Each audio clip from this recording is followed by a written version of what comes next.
When my dad screamed those words across our mahogany dinner table, I never imagined my choice would expose 20 years of lies that would tear our family apart forever.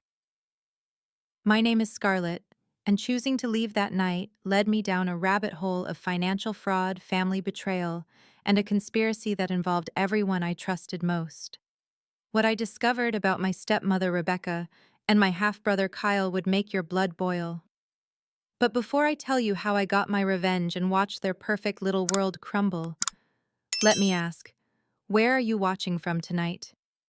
If you are ready for a story about family karma that will leave you speechless, smash that like button and hit subscribe because this tale of justice served cold will have you questioning everything you think you know about blood loyalty. The rain hammered against my car windshield as I sat in the parking lot of a cheap motel, my entire life packed into 2 suitcases. 24 hours earlier, I had been living in my childhood bedroom in our family mansion. Now I was homeless because Rebecca needed my room for her yoga studio. Scarlett needs to learn independence anyway, she had purred to my father during that disastrous dinner. Kyle is starting college next year and needs the bigger room for studying. She can find her own place. My father, weak-willed as always when it came to his precious second wife, had simply nodded. When I protested that I was only 19 and still in college myself, he exploded. Then give up your room or get out. I chose to get out. But as I sat in that motel parking lot, something Rebecca had said during dinner kept nagging at me. She had mentioned Kyle's college fund had grown so beautifully over the years. Strange, because I remembered my mother setting up college funds for both Kyle and me before she died in that car accident 6 years ago. My fund should have been substantial too. The next morning, I drove to our family lawyer's office. Mr. Peterson had been Mom's friend and had handled her estate. When I asked about my college fund, his face went white. Scarlett, honey, there is no college fund. Your stepmother withdrew everything 3 years ago. She said you had given permission. My blood turned to ice. 3 years ago, I was 16. I could not have given legal permission for anything. What about my mother's jewelry? Her savings account that was supposed to transfer to me when I turned 18. Peterson looked sick. All gone. Rebecca presented documentation showing your father had power of attorney over your inheritance until you turned 21. She said you needed the money for private school tuition. But I had never gone to private school. I had attended public school the entire time. That afternoon, I marched into our local bank where Mom had her accounts. The teller, Mrs. Washington, had known my family for years. "Oh, honey, your stepmother has been very active with those accounts," she whispered, glancing around nervously. "She has been transferring money regularly to offshore accounts. Just last month, she moved $50,000 to something called Monaco Investments." My hands shook as I requested printed records. The paper trail was damning. Over 6 years, Rebecca had systematically drained every account my mother had left for me. Nearly $400,000 gone. But the worst discovery came when Mrs. Washington pulled up the most recent transactions. She was just here yesterday right after lunch, transferred another $30,000, said it was for Kyle's graduation trip to Europe. Yesterday, right after our dinner confrontation, while I was packing my bags like an obedient daughter, Rebecca was stealing what remained of my inheritance. That evening, I sat in my motel room with bank statements spread across the bed like a paper battlefield. Every withdrawal had Rebecca's forged signature next to mine. Every transfer had fake documentation claiming I had approved it. She had not just stolen my money. She had stolen my future, my security, my mother's final gift to me, and my father either knew and did not care or was too blinded by love to see what his wife was doing to his daughter. I called my best friend Mia, sobbing into the phone. She took everything, Mia. My college fund, my mother's savings, even the money Mom left for my wedding someday. I am completely broke. Scarlett, this is fraud. You need to call the police.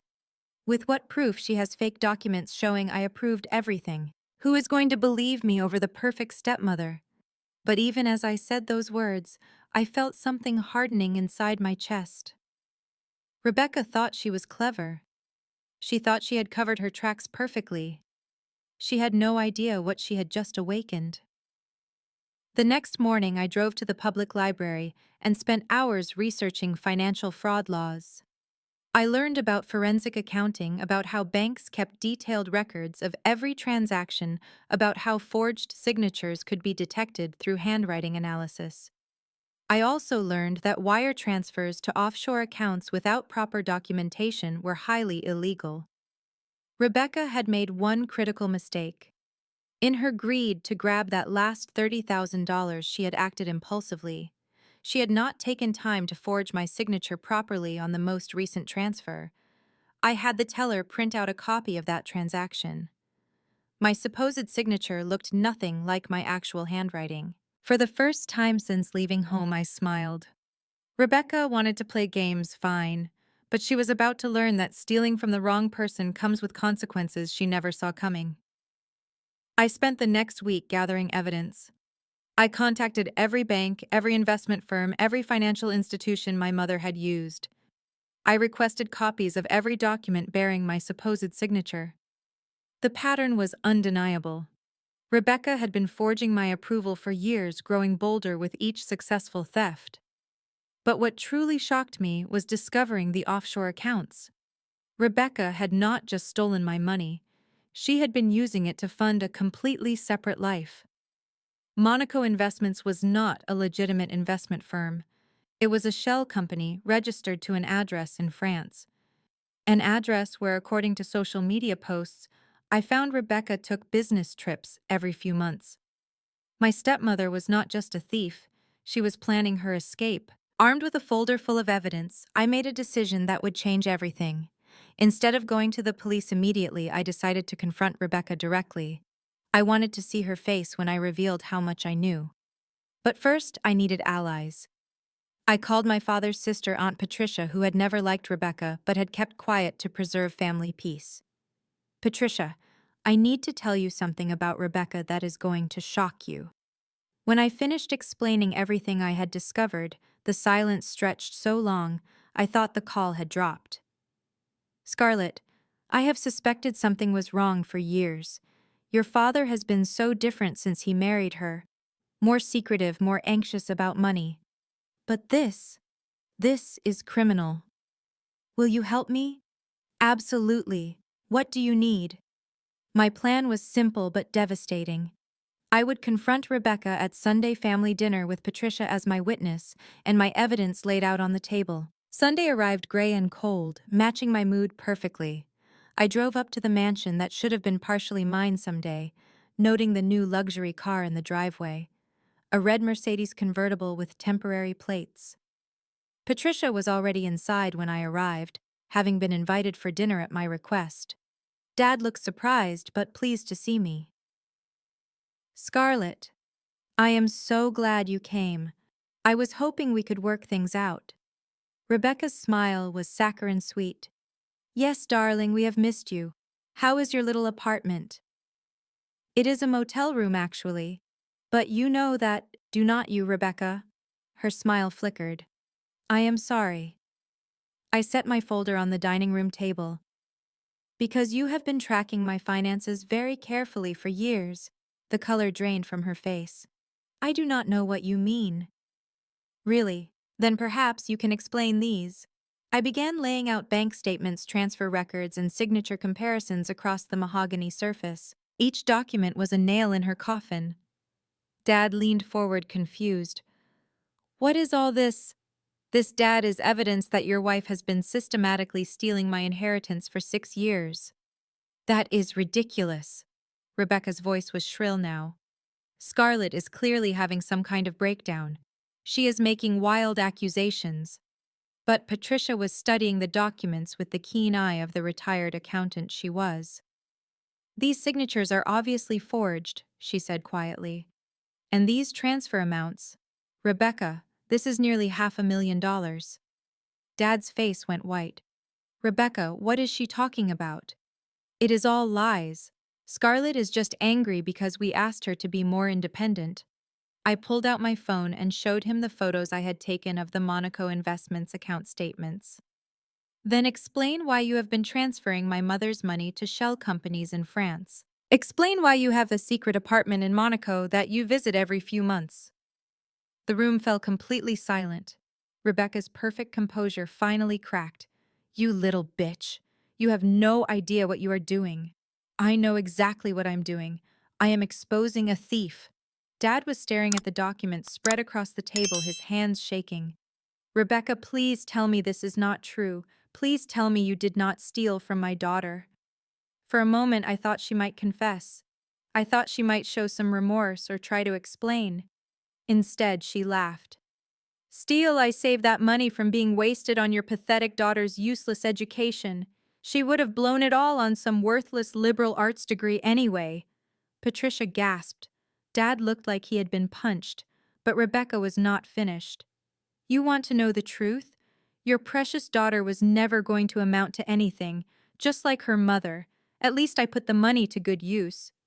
Rebecca, Dad's voice was a strangled whisper. Oh, please. You knew. Deep down, you knew exactly where that money was going. You just did not want to ask questions because it meant you could keep me happy and avoid dealing with your daughter's problems.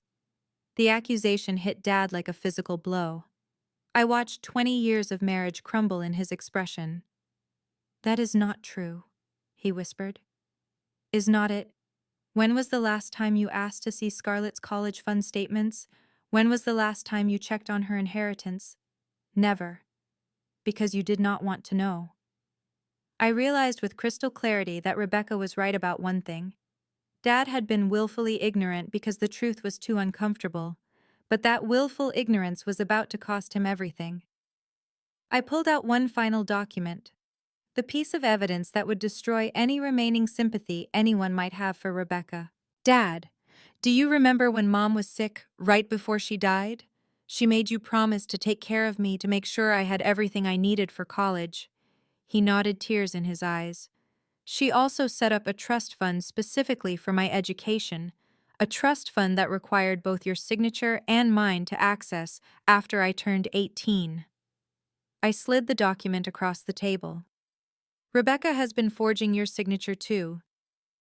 The sound Dad made was inhuman. Pure anguish and betrayal rolled into one devastating moan. But Rebecca just shrugged. I needed his signature for some of the larger transfers. He never pays attention to what he is signing anyway. That was the moment my father realized he had not just allowed his daughter to be robbed. He had been an unwitting accomplice to it. The man I had called Dad my entire life crumpled into his chair like a broken marionette. And Rebecca. She stood up calmly, smoothed her dress, and grabbed her purse. Well, this has been fun, but I have a plane to catch. You are not going anywhere, Patricia said firmly. Scarlett, call the police. The police, Rebecca laughed again. By the time they sort through all this paperwork, I will be safely in Monaco with money they will never be able to touch. She headed for the door, but paused to look back at my father one last time. Thanks for the lovely 6 years, darling, and thank your late wife for funding my retirement. That was when Dad finally snapped. The sound of my father's anguished roar filled the mansion as Rebecca's red Mercedes pulled out of our driveway for the last time. But instead of collapsing into despair, something unexpected happened. Dad's grief transformed into cold, calculating fury. She is not getting away with this, he said, his voice deadly quiet. I may have been a fool, but I am not going to let her destroy my daughter's future. What followed was the most intense week of my life. Dad called in every favor he had accumulated over 30 years as a successful businessman. By Monday morning, we had assembled what I can only describe as a revenge dream team. First, there was Marcus Rodriguez, Dad's longtime friend, and one of the most ruthless lawyers in the state.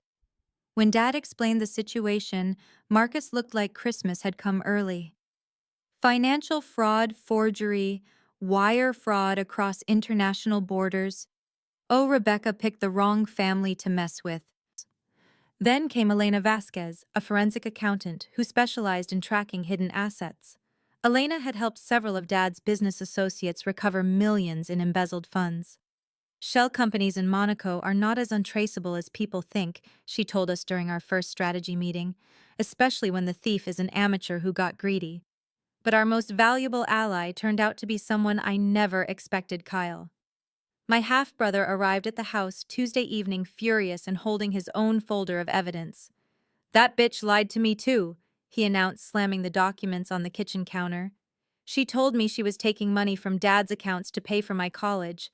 I just found out she has been stealing from you this entire time." Kyle's revelation stunned everyone. Apparently, Rebecca had been manipulating him for years, making him believe he was complicit in taking money from Dad when she was actually stealing from me. "She would show me these fake budget spreadsheets," Kyle explained, his voice shaking with anger. "She said Dad was struggling financially and we needed to be careful about spending. Meanwhile, she was living like a queen with your money." Having Kyle on our side was crucial because he had access to information none of us did. Rebecca had kept him informed about her business trips to Monaco, even showing him photos of the luxury apartment she claimed to be renting for investment research. "She has been planning this escape for at least 2 years," Kyle told us. "Every time she came back from France, she would talk about how beautiful it was there, how much cheaper it was to live, how she might want to retire there someday." Elena immediately began tracing the Monaco connection. Within 48 hours, she had uncovered a web of financial deception that was breathtaking in its scope. "Your stepmother has not just stolen your inheritance," Elena reported. "She has been systematically draining your father's business accounts as well. The Monaco apartment is not rented. She owns it, along with a boat, a car, and what appears to be a significant investment portfolio." Dad's face went white. "How much?"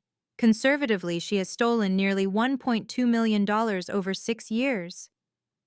The room fell silent as the magnitude of Rebecca's theft sank in. She had not just robbed me of my future, she had been planning to bankrupt my entire family. But Elena was not finished with her discoveries. "There is something else. Rebecca is not traveling alone to Monaco. She has a companion." She slid a photograph across the table. It showed Rebecca on a yacht with a man I had never seen before: tall, dark-haired, expensive clothes. Meet Jacques Dubois, married French businessman with his own questionable financial history. Apparently, he and Rebecca met 3 years ago at a resort in Nice. Kyle stared at the photo in shock. "She told me he was just a business partner, helping her with investments." "More like a partner in crime," Marcus said grimly. "This guy has been arrested twice for financial fraud in Europe. Never convicted, but the pattern is clear." The revelation that Rebecca had been planning this elaborate escape with another man was the final straw for Dad. Whatever remaining emotional attachment he had felt toward his wife died in that moment. "What do we need to do to stop her?" he asked. Marcus smiled like a shark. "We are going to use every legal weapon at our disposal. International wire fraud, money laundering, theft, forgery. She has committed enough crimes to put her away for decades." But Elena had an even better idea. "Why stop at criminal charges? We can freeze all her assets, force her to return every stolen dollar, and make sure she never has access to legitimate banking again." Over the next 3 days, our team worked around the clock. Elena traced every fraudulent transaction, building an ironclad paper trail. Marcus prepared criminal complaints from multiple jurisdictions. Dad used his business connections to put pressure on international banking authorities. But Kyle provided the most devastating blow to Rebecca's plans. "She called me yesterday," he announced during our Thursday strategy meeting. "She wants me to fly to Monaco this weekend to see her new life. She has no idea I know what she has done." Marcus and Dad exchanged glances. "Kyle," Marcus said carefully, "how would you feel about wearing a wire?" The plan was brilliant in its simplicity. Kyle would fly to Monaco wearing recording equipment provided by the FBI Financial Crimes Unit. Rebecca, confident that she had escaped consequences, would likely incriminate herself further by bragging about her successful theft. "She loves talking about how clever she is," Kyle said. "If she thinks she has won, she will tell me everything." But as Kyle prepared for his trip to France, an unexpected complication arose. Patricia called me Friday morning with disturbing news. "Scarlett, I just got off the phone with your neighbor, Mrs. Henderson. She said Rebecca was back at the house yesterday while everyone was at work. She was loading boxes into a moving truck. My blood ran cold. What kind of boxes? Personal items, documents, things from your father's office. We raced to the mansion to discover that Rebecca had not just returned. She had systematically removed anything that could incriminate her. Financial records, computer hard drives, even family photos that might contain evidence of her forged signatures. Dad stood in his ransacked office staring at the empty file cabinets. "She took everything," he whispered. "Every record of our marriage, every financial document, everything." For a moment it seemed like Rebecca had outmaneuvered us. Without the physical evidence, our case would be much harder to prove. But Elena just smiled. She thinks she is clever, but she made one crucial mistake. You cannot steal digital footprints. Elena had been secretly working with the bank's fraud investigation team to create copies of all electronic records. Every forged signature, every fraudulent transfer, every fake authorization had been preserved in the bank's digital archives. Rebecca can steal all the physical documents she wants, Elena said. The electronic evidence is untouchable. As Kyle prepared to board his plane to Monaco, armed with recording equipment and a carefully scripted plan to get Rebecca to confess, I felt something I had not experienced since this nightmare began. Hope. Rebecca thought she had won. She thought she had escaped with her stolen fortune and her French lover, leaving behind nothing but the devastated family she had manipulated for years. She had no idea that her victims had become a united force determined to see justice served. The final phase of our revenge was about to begin. Kyle landed in Monaco on a Saturday morning, and by Sunday evening everything had fallen apart. The call came at 3 in the morning. Dad and I were in his office anxiously waiting for updates when Kyle's panicked voice crackled through the phone. "She knows. Rebecca knows about everything." My stomach dropped. "What do you mean she knows?" "The recording equipment, the investigation, all of it. She was waiting for me at the airport with Jacques and 2 security guards. She knew exactly what I was trying to do." Dad grabbed the phone. "Kyle, how is that possible? We told nobody outside our team." "That is what I'm trying to tell you. She said someone from your team contacted her yesterday. Someone warned her about the wire, about the FBI involvement, about everything." The words hit me like a physical blow. Someone in our alliance had betrayed us. "Kyle, get out of there right now," Dad ordered. "Book the first flight home." "I cannot. They took my passport. Rebecca says I am not leaving Monaco until she decides what to do with me." The line went dead. For the next 6 hours, we frantically tried to reach Kyle while attempting to figure out who had sabotaged us. Dad called Marcus, Elena, and Patricia demanding answers. Patricia arrived first, looking haggard and frightened. "This is a disaster," she said. "If Rebecca knows we are building a case against her, she will disappear completely. We will never get Scarlett's money back." But something in Patricia's voice triggered a memory. I remembered her asking detailed questions about our evidence, about which banks Elena was contacting, about the exact timing of Kyle's trip. "Patricia," I said slowly, "how did you know Rebecca took documents from Dad's office yesterday?" She looked confused. "I told you. Mrs. Henderson called me." "But Mrs. Henderson does not have your phone number.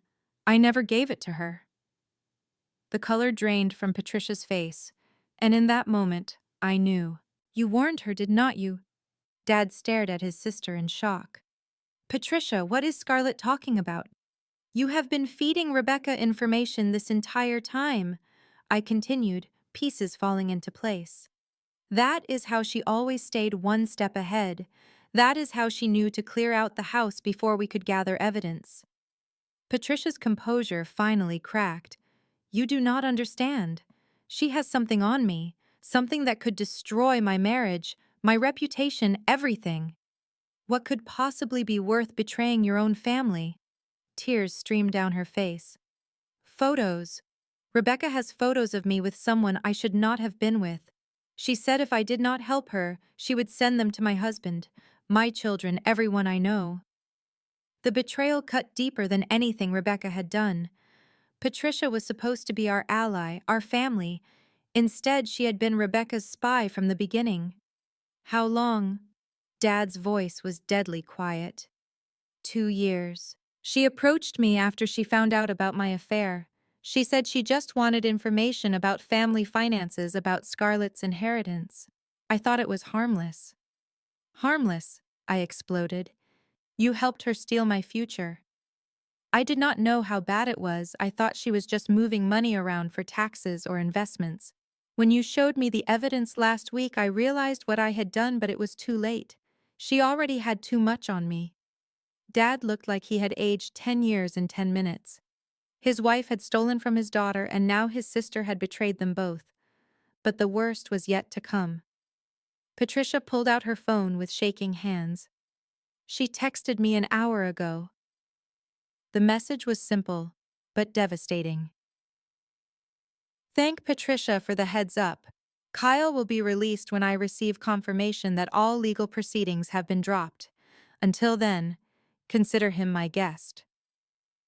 Rebecca was holding my half-brother hostage to protect herself from prosecution. We have to call the police, I said. This is kidnapping. With what evidence? Patricia sobbed. Kyle went to Monaco voluntarily. Rebecca has not made any explicit threats. Legally, there is nothing we can do.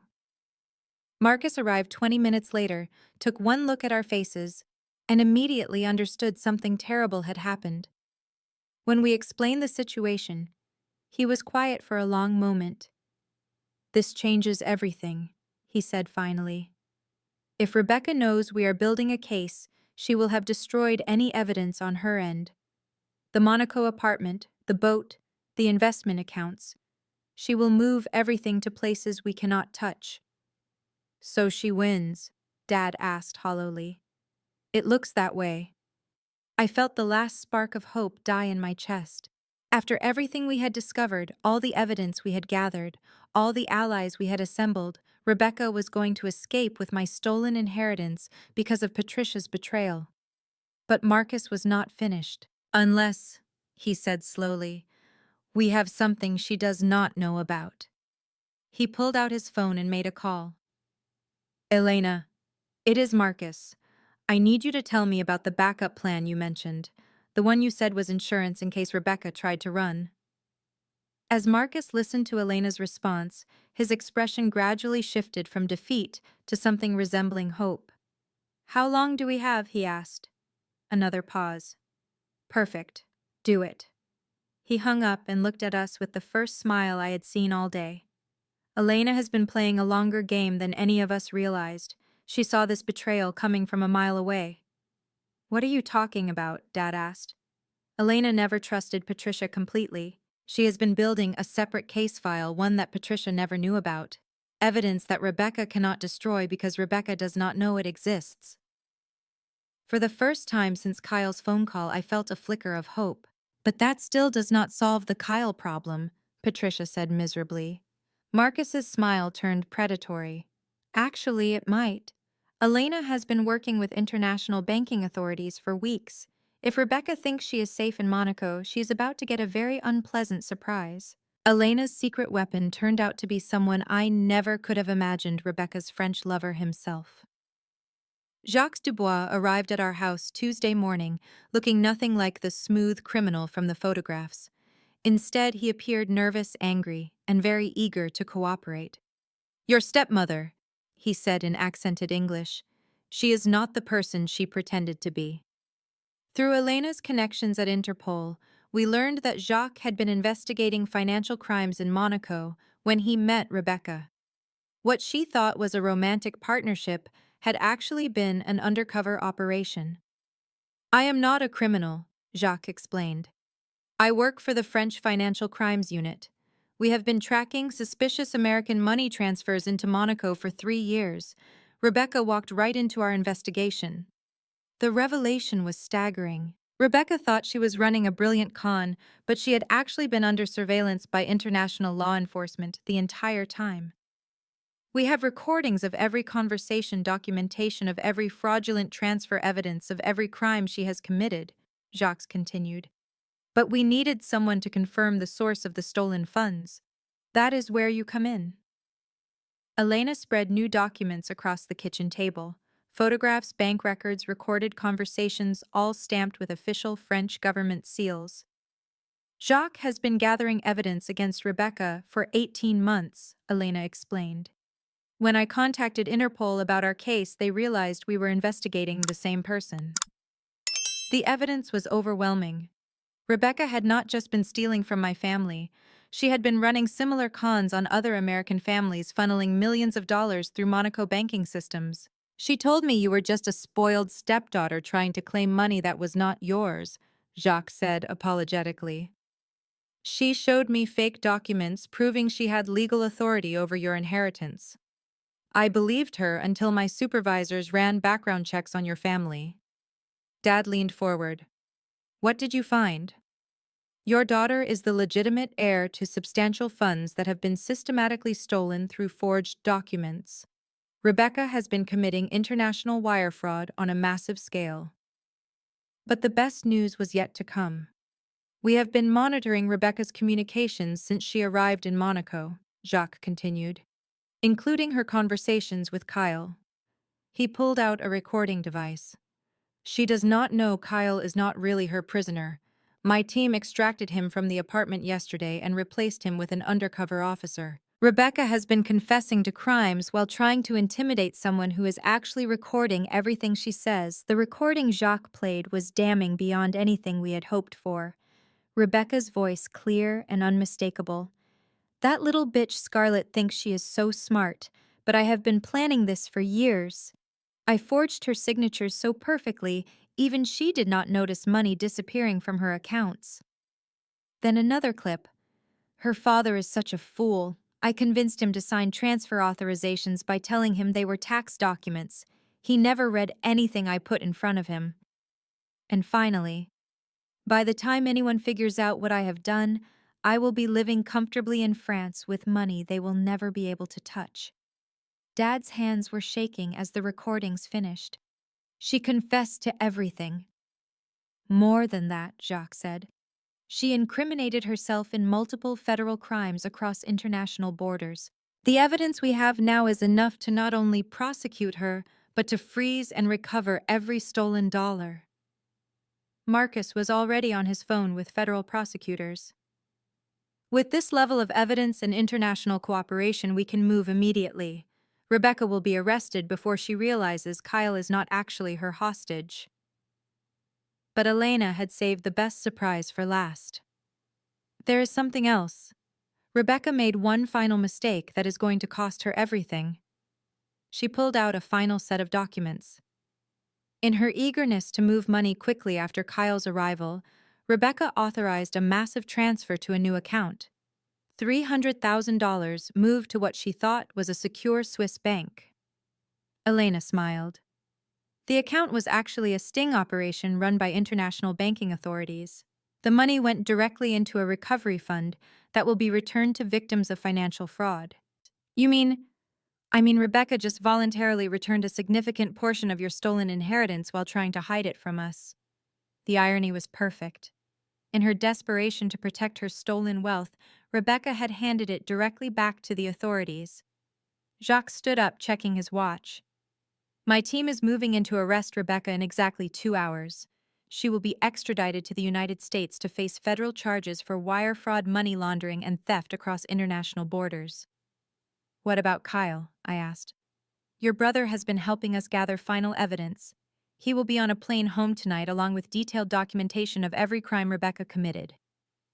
As Jacques prepared to leave, he paused at the door.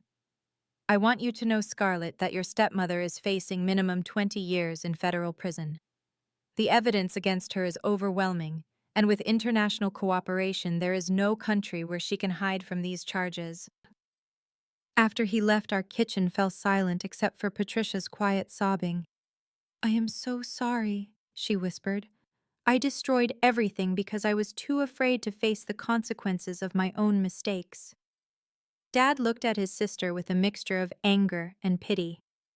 You did not destroy everything, Patricia, but you came close. I felt something shift inside me as I looked around the room. The family I had grown up with was broken beyond repair. Patricia's betrayal, Dad's willful blindness, Rebecca's calculated cruelty, none of it could be undone. But something new was forming. Marcus, Elena, and Jacques had become more than allies. They had become people I could trust completely. Kyle was coming home as someone who had risked everything to help me get justice. Sometimes family is not about blood. Sometimes it is about who shows up when everything falls apart. The final chapter of Rebecca's story was about to be written. But for me, it felt like the beginning of something much better. Rebecca was arrested at her Monaco apartment at exactly 6:37 Monaco time on a Wednesday morning. Jacques sent us the arrest photos within hours. Rebecca in handcuffs, her perfectly styled hair disheveled, her expensive clothes wrinkled her face a mask of rage and disbelief.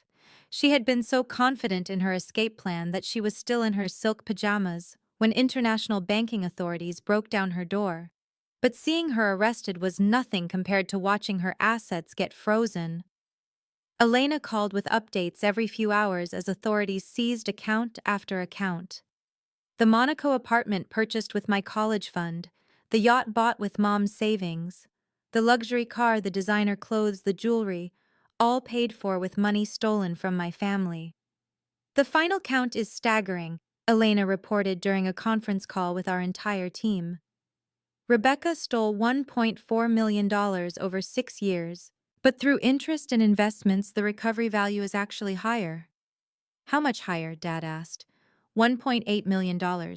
She was actually a decent investor just using stolen capital. The irony was bitter. Rebecca had grown my inheritance while stealing it. Kyle returned home Thursday evening, exhausted but triumphant. He had spent 3 days working with French authorities to document every detail of Rebecca's operation. She had files on multiple families, he told us over dinner. We were not her only victims. She was running the same con on at least 4 other wealthy widowers with children from previous marriages. How many other kids did she steal from? I asked. 7 that we identified. All of them had deceased mothers who left substantial inheritances. Rebecca would marry the fathers, gain access to family finances, then systematically drain the children's accounts. The scope of Rebecca's crimes was breathtaking. She was not just a thief, she was a predator who targeted grieving families, but justice was moving swiftly. Marcus called Friday morning with the best news yet. Rebecca tried to fight extradition, but with the evidence against her, French authorities fast-tracked the process. She will be on American soil by Monday morning. What kind of sentence is she looking at? With federal wire fraud, international money laundering, and multiple counts of theft, she is facing minimum 25 years. But given the scope of the crimes and the number of victims, prosecutors are pushing for life without parole. Life without parole. Rebecca would die in prison for what she had done to my family and others. That same afternoon, Elena called with the final piece of justice. The asset recovery is complete. All stolen funds have been identified and frozen. You will have your inheritance returned within 30 days, plus interest, plus compensation for damages. But money was not the only thing being returned to me. Over the weekend, federal agents delivered boxes of personal items that Rebecca had stolen from our house. Among them were photo albums of Mom, her jewelry, personal letters she had written to me before she died. Reading Mom's letters for the first time in 6 years, I realized something profound. Rebecca had not just stolen my money, she had tried to steal my connection to my mother's memory. But she had failed. The woman who wrote these letters had raised me to be strong, to fight for what was right, to never let anyone take away what belonged to me. Rebecca thought she could break that spirit by taking away financial security. Instead, she had awakened something fiercer. Monday morning came with news that Rebecca had been arraigned in federal court. She pled not guilty to all charges despite overwhelming evidence against her. She still thinks she can manipulate her way out of this, Marcus reported. Her lawyer is trying to claim she had permission for all the transfers. But that delusion lasted exactly one day. Tuesday afternoon, prosecutors played Jacques' recordings in open court. Rebecca's own voice confessing to years of calculated theft, fraud, and manipulation. Her lawyer withdrew from the case that evening. By Thursday, facing life in prison with evidence that could not be disputed, Rebecca finally accepted a plea agreement. 25 years in federal prison, full restitution to all victims, and permanent prohibition from accessing banking systems. She would be 73 years old if she ever got out of prison. Dad and I attended her sentencing hearing on Friday. Rebecca looked small and defeated in her orange jumpsuit, nothing like the confident woman who had ruled our household for 6 years. When the judge asked if she had anything to say before sentencing, Rebecca looked directly at me. "I regret getting caught," she said coldly. Those were the last words she ever spoke to me. But the story did not end with Rebecca's sentencing. Patricia was arrested the following week for conspiracy and aiding fraud. Her cooperation with authorities earned her a reduced sentence of 3 years probation, but her marriage and reputation were destroyed. Kyle and I used part of the recovered inheritance to establish a foundation, helping other children whose inheritances had been stolen by step-parents. Within 6 months, we had helped recover funds for 12 families. Dad and I rebuilt our relationship slowly, carefully. He entered therapy to understand how he had allowed himself to be manipulated, and I learned to forgive his mistakes while maintaining boundaries. Marcus, Elena, and Jacques became permanent fixtures in our lives. Marcus helped Kyle and me establish better legal protections for our inheritance. Elena taught us about financial security and fraud prevention. Jacques visited from France twice a year, bringing updates on similar international cases. These people had started as allies in our quest for justice. They became chosen family in every way that mattered. 6 months after Rebecca's arrest, I was accepted to law school with a full scholarship funded by my recovered inheritance. I decided to specialize in financial crimes, helping other victims get the justice they deserved. The last time I saw Rebecca was during a victim impact hearing 2 years later. She had aged dramatically in prison, her perfect appearance replaced by gray hair and hollow eyes. When it was my turn to speak, I looked directly at her. "You thought stealing my mother's money would destroy my future. Instead, you taught me exactly who I wanted to become." Rebecca showed no emotion, but I saw something flicker in her eyes. Recognition that her greatest crime had created her greatest enemy. Today, I am a federal prosecutor specializing in financial fraud cases. Kyle is studying international business law. Dad has remarried, this time to a woman who insisted on a prenup protecting his children's inheritance. We learned that family is not always about blood. Sometimes the people who truly care about you are the ones who show up when your world falls apart and fight alongside you for justice. Rebecca thought she was stealing my future. Instead, she gave me purpose. Have you ever experienced a family betrayal that completely changed your perspective on trust and loyalty? Do you believe in karma, or do you think justice has to be actively pursued? Share your thoughts in the comments below, because your experiences with family dynamics and justice might help other viewers going through similar situations. If this story of fighting back against financial fraud resonated with you, please hit that like button and subscribe for more true stories about justice served and cold revenge executed perfectly. Remember to ring that notification bell so you never miss when karma comes full circle for people who think they can steal from others without consequences.